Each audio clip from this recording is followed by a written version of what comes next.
Haz o no hagas, pero no lo intentes. En el episodio 5 de Star Wars, el maestro Yoda le dice esta frase a Luke Skywalker cuando duda de sí mismo y de sus capacidades. Y quizás a nosotros nos pase lo mismo muchas veces. Queremos cambiar, queremos perdonar o acercarnos más a Dios, pero nos quedamos solo en la intención. La vida cristiana no se vive a medias, se vive dando pasos concretos, firmes, seguros, aunque sean pequeños. Aquí hoy comienza, en un lugar de película. Bienvenidos.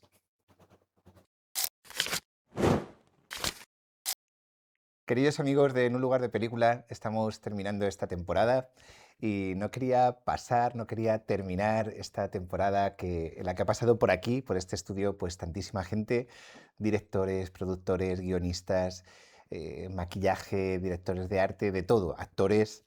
Pero bueno, hay un personaje que yo tenía ganas de entrevistar, precisamente porque, pues si a alguien aquí en la diócesis le toca estar metido en este mundo del cine, iba a decir voluntaria o involuntariamente, pero bueno, al final, pues haciendo algo que le gusta bueno, pues haciendo también lo que entiende, ¿no? Que es la voluntad de Dios, es a quien hoy voy a entrevistar, que aunque resulte un poco extraño y hay quien le parecerá no solo extraño, sino algo un poco más, pero bueno, yo tenía ganas de entrevistarme a mí, a mí mismo, pues como sacerdote, como productor, como promotor también de tantos estrenos y, como os decía, ¿no? Pues voluntaria, más bien involuntariamente, pues metido pues en todo este mundo del cine. Así que, bueno, no necesito presentarte.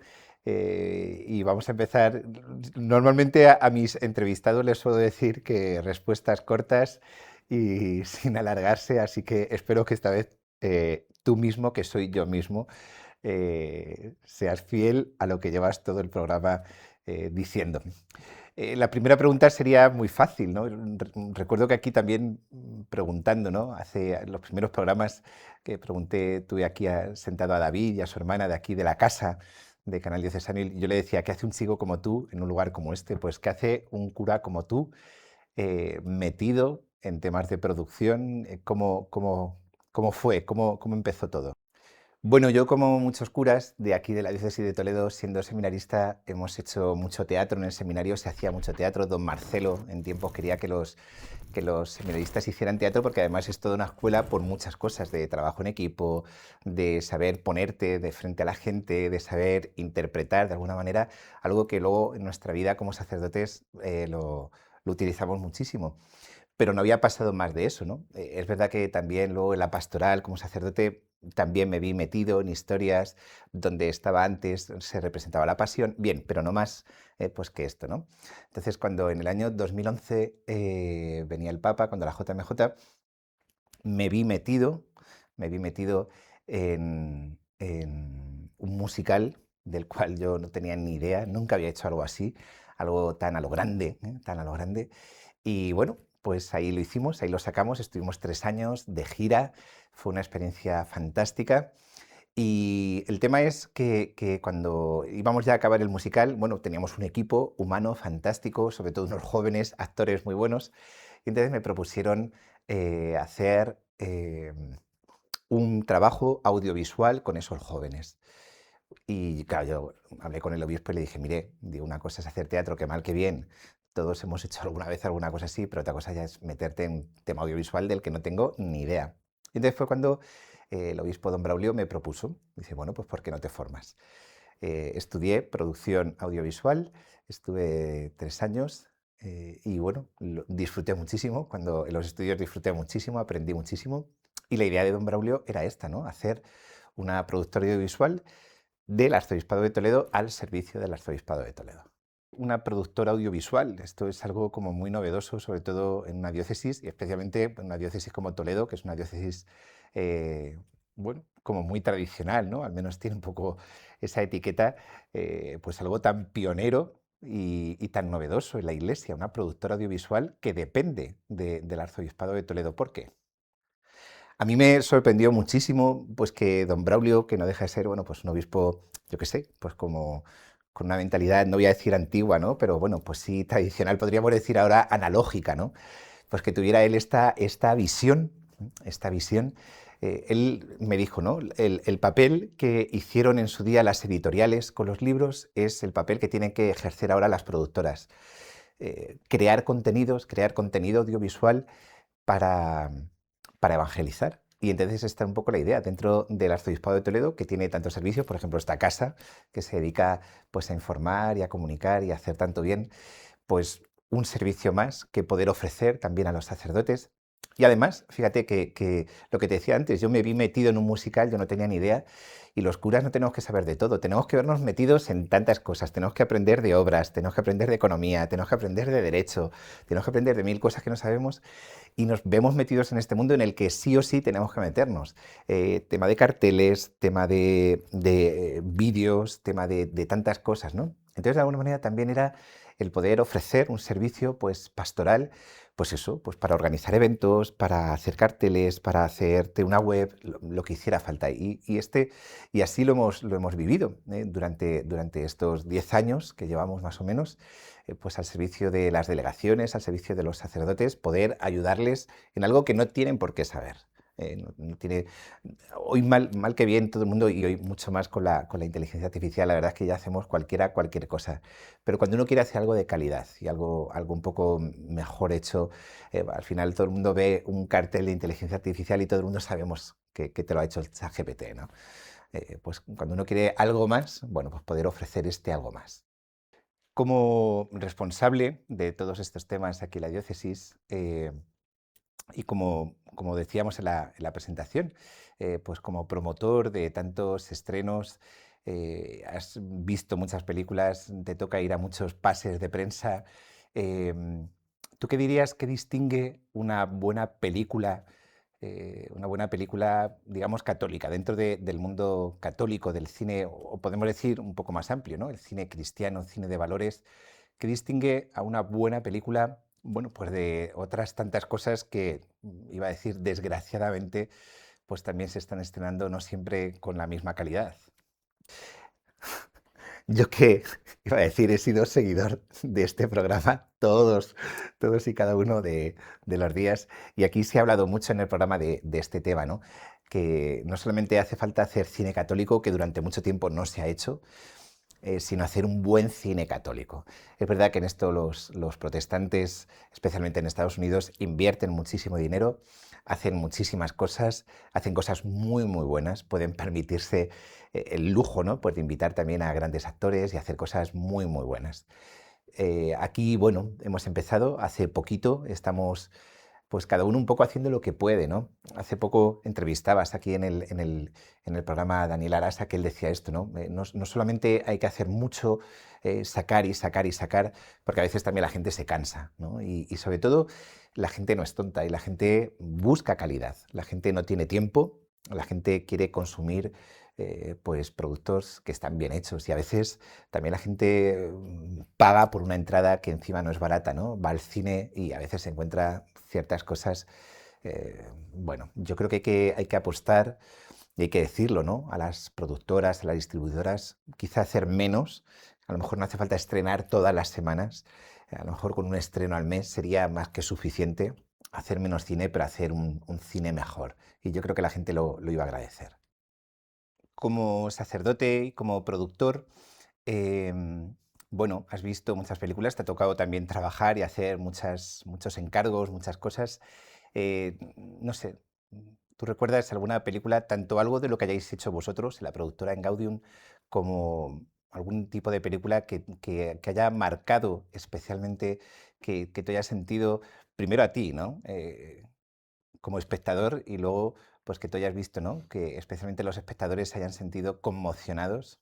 A ver, esta pregunta tiene, como tú dices, esos dos aspectos. O sea, una cosa es como a nivel personal, a nivel de mi trabajo, como en la producción, y otro lo que yo he visto en los espectadores. A nivel personal ha habido muchas cosas que yo he visto que han llegado y que a la gente le han gustado. Quizá personalmente, a lo mejor porque ha sido como lo último que he hecho y que he podido experimentar, fue cuando hicimos el año pasado la serie que nos encargó la Vicaría del Clero sobre sacerdotes mártires de aquí de la diócesis. Un proyecto muy sencillo, pero que llegó y gustó mucho y dio a conocer las vidas de estos sacerdotes de Toledo a mucha gente que no tenían ni idea, ¿no? Entonces, de una manera como muy sencilla, con un presupuesto muchas veces cero, pero sí, sí, se llegó. Y luego a otro nivel, ¿no? A otro nivel de películas, yo siempre me acuerdo quizá la primera, o sea, con la que, al menos a nivel de cine, llegó así un primer estreno fue La Cabaña. Yo recuerdo cuando fui a ver La Cabaña, aluciné, ¿no? Y como cuántos corazones ha tocado esa, esa grandísima historia, La Cabaña. A nivel de serie, evidentísimamente, The Chosen, es así, ¿no? Y luego, pues lo que hablábamos también antes, ¿no? Cuánto cine evangélico muy bueno, tipo Prueba de Fuego, por ejemplo, que ha hecho tantísimo bien a tanta gente y a tantos matrimonios.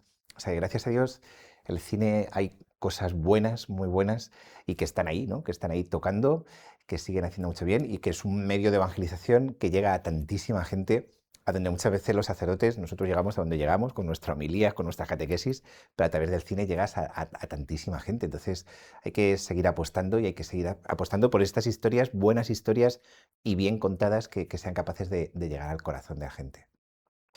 Oye, ¿qué piensas, qué historia de la vida de la Iglesia o de algún santo que crees que todavía no se ha llevado a la pantalla y crees pues que ya es hora, ¿no? De que se lleve a la pantalla y que la gente pueda conocerla? Y sobre todo, bueno, también como decíamos antes, ¿no? Bien hecho, ¿no? No solamente hacerlo porque sí, sino hacerlo con calidad. ¿Qué historia crees que debe ser contada? Pues mira, yo creo que hay muchas historias que están sin contar, hay muchas vidas de santos apasionantes. Yo muchas veces me da mucha envidia estas películas de la RAI que hicieron con vidas de santos tan buenas, de San Francisco de Asís, de Santa Rita, de San Felipe Neri, de San Juan Bosco, Moscati. Nosotros tenemos en España santos que se merecerían estas historias, pues una Santa Teresa, bueno, Santa Teresa tenemos, ¿no? La serie de los 80 tan buena, ¿no? Pero un San Ignacio de Loyola, un San Francisco Javier, tantos santos, ¿no? Aquellos santos del siglo XVI que merecerían ser contados. Ojalá, ¿no? Pues que pudiera haber, ¿no? Ese dinero para poder hacer unas buenas historias. Y sí, sí, creo que hay mucho que contar y mucho que enseñar. Yo hace poco me han hecho una propuesta y estamos ahí viéndola, estamos ahí en fase de escritura de guión y podría ser muy interesante, de un personaje que para muchos ha sido descubierto hace muy poco, que ha sido canonizada hace también muy poquito y que es muy cercana a nosotros físicamente en Cubas de la Sagra, que es Santa Juana de la Cruz. Pues un personaje igual, ¿no? Pues apasionante, que ya digo, muy desconocido para mucha gente en una época histórica muy interesante. Entonces, bueno, pues me dijeron, oye, ¿y si nos metemos en un proyecto para contar la vida de Santa Juana? Digo, oye, pues venga, a por ello, ¿no? Sin miedo. Aquí la pena es, como siempre en todo, encontrar financiación, encontrar quien quiera financiar, claro, contar una historia al final de una mujer del siglo XVI, pues implica, imagínate, ¿no? Pues decorados, ambientación, vestuario, etcétera, ¿no? Y luego, evidentemente, no es lo mismo pues, que sea una chiquilla, ¿no? Pues de nuestras parroquias, que lo puede hacer muy bien, si puedes contratar una actriz, una gran actriz, ¿no? O una actriz, ¿no? No, aunque no sea una gran actriz, ¿no? Pero claro, todo eso al final se nota y lo que decía antes, al final una buena historia tiene que estar bien contada. Entonces no hay que tener miedo de invertir para hacer buenas producciones. Y si a lo mejor tienes que hacer, no puedes hacer, no te voy a decir una al año, ¿no? Pues una cada 2, cada 3 años, pues así, ¿no? Es verdad que yo entiendo que hay mucha gente que vive de esto y que necesita, ¿no? Necesita, detrás de todo esto se habla de la industria del cine y que hay mucha gente que necesita, bueno, pues sacar productos para poder vivir, para poder dar de comer a sus hijos. Pero bueno, ojalá y la iglesia, ¿no? Ojalá y hubiera ¿cómo se habla, ¿no? La ley de mecenazgo, ¿no? Ojalá hubiera esos mecenas que tanto bien han hecho en la historia de la iglesia y hoy, gracias a ellos, pues tenemos pues, los cuadros, tenemos las obras, tenemos la arquitectura, la escultura, porque hubo gente que pagó, ¿no? A esos artistas para poder hacer esas obras que hoy disfrutamos. Pues ojalá y hubiera también esos mecenas, ¿no? que invirtieran en evangelización, porque al final esto es evangelización para que muchos pues, puedan conocer a través de estas historias, conocer al Señor. Qué emocionante, gracias de corazón. Mi recomendación de esta semana es la película de animación de 2009 Up, una aventura de altura. En mi opinión, junto con Wall-E, es una de las mejores películas de la factoría Pixar, por no decir que tiene los mejores 5 primeros minutos de la historia del cine. Esta película de animación nos lleva más allá de la aventura de un anciano viudo, bastante cascarrabias, y de un niño scout que en los tiempos que corren sería objeto de bullying. Up nos habla de temas tan profundos como la soledad, la muerte, el dejar ir y la oportunidad de volver a vivir. Como os he dicho, los primeros 5 minutos de la película, sin diálogos y con una banda sonora excepcional, probablemente se hayan marcado en la memoria de todas aquellas personas que han visto la película, ya sean niños o adultos, porque, con sencillez, nos cuenta una historia de amor. La historia de Carl y Ellie, desde que se conocen siendo unos niños hasta la soledad de Carl al morir su amada esposa. Carl Fredricksen, un niño tímido y solitario, conoce a Ellie, una chica extrovertida y con muchas ganas de vivir aventuras y de explorar nuevos mundos. Al instante se va a enamorar de ella y ella va a llenar su vida de color y positividad. Ambos formarán un matrimonio largo y feliz, aunque no sin sufrimientos. Al final la vida nos quita algunas veces aquello que más amamos o más anhelamos. Al matrimonio, el poder vivir la aventura de viajar y vivir en las Cataratas Paraíso, y finalmente a Carl le quita a su amada esposa. Todo esto se cuenta sin un diálogo y en poco más de 4 minutos, y nos ayuda a ponernos en el lugar de Carl y a entender por qué es un anciano cascarrabias y amargado. Lo que nos ayuda a conectar con una película y sus personajes es el poder ponernos en el lugar del protagonista. Sin estos pocos minutos iniciales no podríamos simpatizar con Carl, ya que no sabríamos lo que le ha pasado y el porqué de su sufrimiento. Después de este arranque fabuloso, la historia nos lleva a la triste vida de Carl, que no acepta la muerte de su esposa y no haber podido ver cumplido su sueño de llevarla a las Cataratas Paraíso. Además, se tiene que enfrentar a unos constructores que están haciendo varios edificios alrededor de su casa y que quieren que Carl les ceda su vivienda y se vaya a vivir a una residencia donde viviría mucho mejor.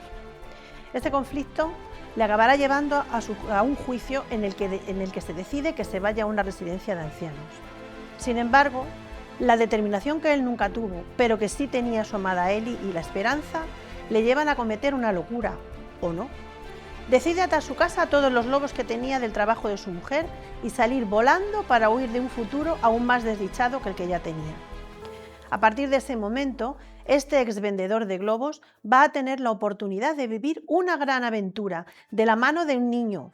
Este niño es Boy Scout de 8 años y se llama Russell. Este niño llama a su puerta para ayudar al anciano y poder ganar la insignia de ayuda a la tercera edad, justo en el momento en el que despega la casa. En este curioso medio de transporte, Carl pretende llegar a las Cataratas Paraíso, en América del Sur.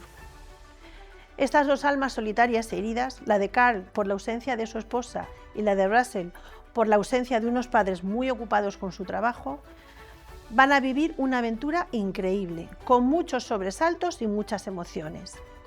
Up es aparentemente una película de aventuras, pero sin embargo tiene una gran profundidad y una evidente perspectiva cristiana, que nos habla del amor sin condiciones, del sentido del sufrimiento, de que con la muerte no se acaba la vida, sino que es el principio de todo, y que una familia y un amor estable son fundamentales en la solidez del ser humano. Esta profundidad no quita que la película tenga momentos de mucho humor. No olvidemos que está dirigida a niños, bueno, y no tan niños. Carl y Russell son personajes llenos de humanidad. El primero representa que el paso del tiempo y los sufrimientos de la vida pueden hacernos pensar que cualquier tiempo pasado fue mejor, y la melancolía y la tristeza se pueden instalar en nuestras vidas. Russell es el deseo de vivir, la capacidad de asombro y el dinamismo de un niño pequeño, que sin embargo sufre por tener unos padres ausentes que no se preocupan por él. Juntos van a ser capaces de mirar las cosas desde otro punto de vista y la esperanza se instalará en sus corazones, siendo el motor para que vivan una aventura única. Las Cataratas Paraíso están en un lugar muy, muy lejano, pero eso no significa que no se pueda llegar. Para terminar, vuelvo a esos primeros casi 5 minutos de los que os he hablado al principio. En ellos se habla del valor del matrimonio y el compromiso. Up nos presenta un matrimonio con un amor duradero, que se alarga durante toda la vida de sus protagonistas. En esa escena apreciamos con claridad lo que es un amor profundo entre los cónyuges, la capacidad de sacrificarse el uno con el otro y la paciencia tan importante en la convivencia. Por supuesto, la complementariedad, tan hermosa entre hombre y mujer. Ellie aporta a Carl la alegría de vivir, de ilusionarse hasta con las cosas más sencillas, el entusiasmo. Carl aporta a Ellie el sentido común y la responsabilidad por el otro. También esta historia de amor nos habla de la aventura del matrimonio. A ambos no les hace falta al final haber ido a las Cataratas Paraíso, aunque era un sueño común. Los dos han vivido una gran aventura, compartiendo las cosas sencillas de la vida. Si no habéis visto la película, os aconsejo que lo hagáis. Y si ya lo habéis hecho, volved a verla. Siempre hay detalles que nos podemos haber perdido. Es muy aconsejable para ver en familia y podéis encontrarla en Disney+. Muy buenas tardes, queridos amigos de Canal Diocesano. Hoy traemos al programa Braveheart, una película estadounidense histórico-dramática del año 1995, dirigida, producida y protagonizada por Mel Gibson. La cinta está basada en la vida de William Wallace, un héroe nacional escocés que participó en la Primera Guerra de Independencia de Escocia.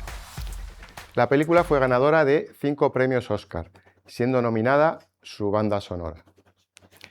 En el filme se cuenta que tras una infancia marcada por la violencia inglesa, Wallace intenta llevar una vida pacífica, pero el asesinato de su esposa Maron a manos de soldados ingleses lo impulsa a tomar las armas. A partir de ahí se convierte en símbolo de la resistencia escocesa, liderando a su pueblo en varias batallas por la libertad. La banda sonora corre a cargo del malogrado James Horner, conocido por haber realizado las bandas sonoras de películas como Avatar o Titanic, entre otras. El propio James Horner afirmó que sus trabajos estuvieron influenciados por la música celta y justamente en esta obra las 18 piezas instrumentales interpretadas por la Orquesta Sinfónica de Londres beben fuertemente de influencias de músicas escocesas o celtas. Para recrear este ambiente épico, emocionante y lleno de melancolía y romanticismo, se utilizaron gaitas, flautas envolventes, tambores bodhrán, un coro de niños y percusión variada. Veamos una primera escena, la boda de Wallace con Maron. Al comienzo de la escena suena el tema central For the Love of a Princess, pero con la celebración secreta de la ceremonia, el tema se paraliza y la música cambia. I love you. Always have.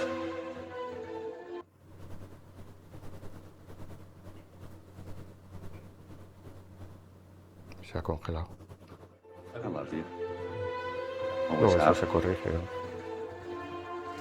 Want to marry you.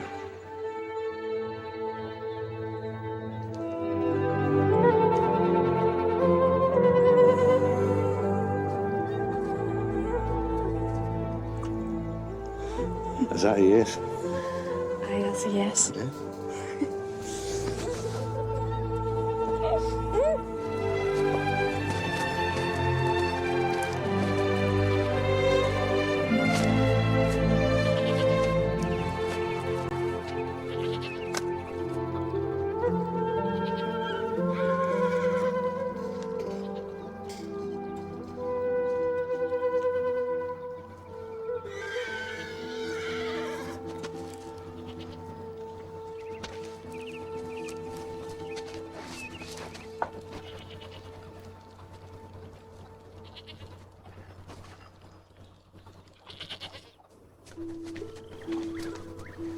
We best hurry. He'll be waiting. Oh, wait. Where are you going?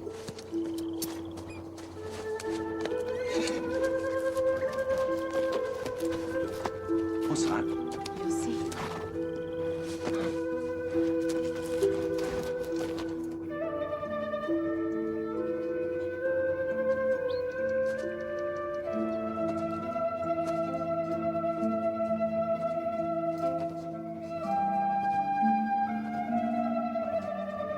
Father.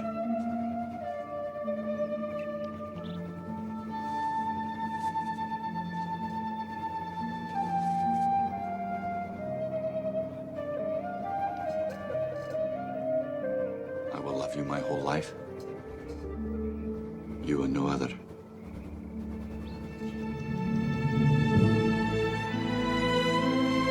And I you.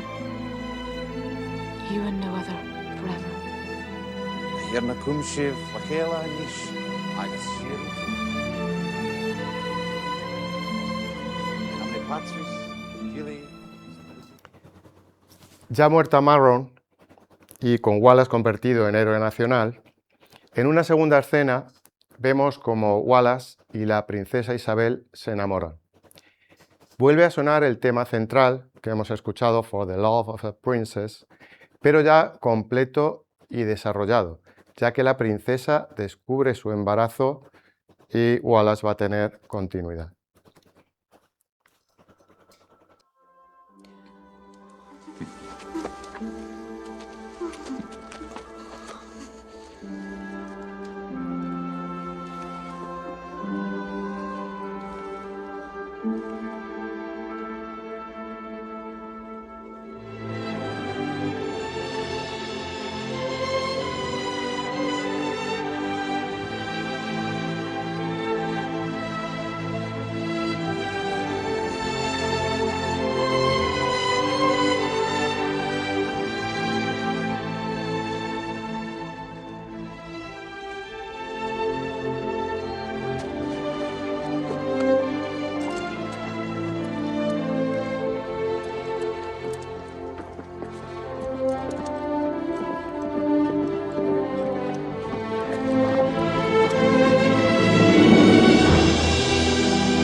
En este mes de junio, mes del corazón de Jesús, vamos a hablar sobre películas que destacan el valor del sacrificio.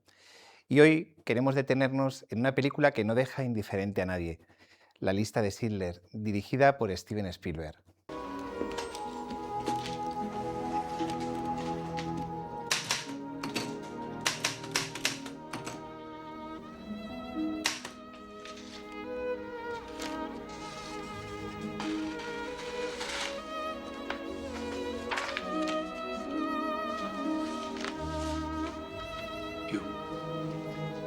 Una obra dura, en blanco y negro, que nos introduce en uno de los episodios más oscuros de la historia del siglo XX, el Holocausto. Pero más allá del horror, esta película nos lleva a una pregunta profundamente humana y para nosotros profundamente cristiana. ¿Qué significa realmente el sacrificio? La historia sigue a Oskar Schindler, un empresario alemán que al principio de la guerra ve en el conflicto una oportunidad de negocio. Inteligente, ambicioso y pragmático, Schindler no comienza siendo un héroe. De hecho, su vida está marcada por el interés económico y las relaciones oportunistas. Sin embargo, algo cambia en él cuando empieza a ver con sus propios ojos la realidad del sufrimiento del pueblo judío bajo el régimen nazi. Es en ese proceso donde la película nos muestra algo esencial, y es que el corazón humano no está cerrado definitivamente al bien. Puede endurecerse, puede desviarse, pero también puede transformarse. Schindler comienza a utilizar su fábrica no solo para producir, sino para proteger. Y aquí comienza su gran cambio. Decide arriesgar su fortuna y su estabilidad e incluso su seguridad personal para salvar a más de 1000 judíos de una muerte segura. El sacrificio de Schindler no es un gesto romántico ni inmediato, es progresivo. Es costoso y sobre todo es profundamente incómodo. Él no se convierte en un santo de un día para otro. tiene que luchar consigo mismo, con su miedo a perderlo todo y con su egoísmo inicial. Pero llega un punto en el que la vida de los demás pesa más que su propio bienestar. Desde una mirada cristiana, este es uno de los grandes núcleos de la película. El sacrificio auténtico no es perder algo sin sentido, sino entregar algo valioso por amor a otro. Y es, en este sentido, Schindler refleja, aunque sea de forma imperfecta, esa lógica del amor que Cristo nos enseña, que nadie tiene amor más grande que el que da la vida por sus amigos. Hay una escena especialmente significativa al final de la película, cuando Schindler, ya consciente de todo lo que ha hecho, rompe en llanto al pensar que podría haber salvado a más personas. Y es ese momento profundamente humano porque muestra que el sacrificio verdadero no siempre deja una sensación de triunfo, sino también de límite, de no haber llegado más lejos. Y sin embargo, ese dolor no anula el bien inmenso que ha hecho. Otro personaje clave en la película es Stern, su contable, que le ayuda a ver la dimensión moral de lo que está ocurriendo. Stern representa la voz de la conciencia, esa voz que le recuerda a Schindler que cada persona tiene un valor infinito. En medio de un sistema que reduce a las personas a números, la película insiste en algo radicalmente contrario, que cada vida importa. Y aquí es donde la película nos interpela directamente a nosotros, porque aunque nosotros no vivamos en una guerra, sí vivimos en un mundo donde a menudo es fácil mirar hacia otro lado. El sacrificio hoy no siempre implica un heroísmo extremo, pero sí decisiones concretas. Renunciar al egoísmo, defender al débil, dar tiempo a quien lo necesita, perdonar cuando nos cuesta e incluso perder comodidad por hacer el bien. La lista de Schindler no es solo una película sobre el pasado, es una llamada al presente y nos recuerda que el bien no es pasivo, que requiere decisiones y que a veces salvar una vida o simplemente dignificarla implica renunciar a muchas cosas. Al final, Schindler no se considera a sí mismo un héroe y quizás ahí está una de las claves más profundas de la película, que el verdadero sacrificio no busca reconocimiento. Simplemente ama, actúa y se entrega. Hoy podemos quedarnos con esta pregunta abierta. ¿Qué estoy dispuesto a sacrificar yo por amor a otro? Porque en ese lugar concreto, en esas decisiones pequeñas o grandes, es donde nos jugamos la verdadera humanidad. Y con esta reflexión terminamos en Un lugar de película. Hasta la semana que viene.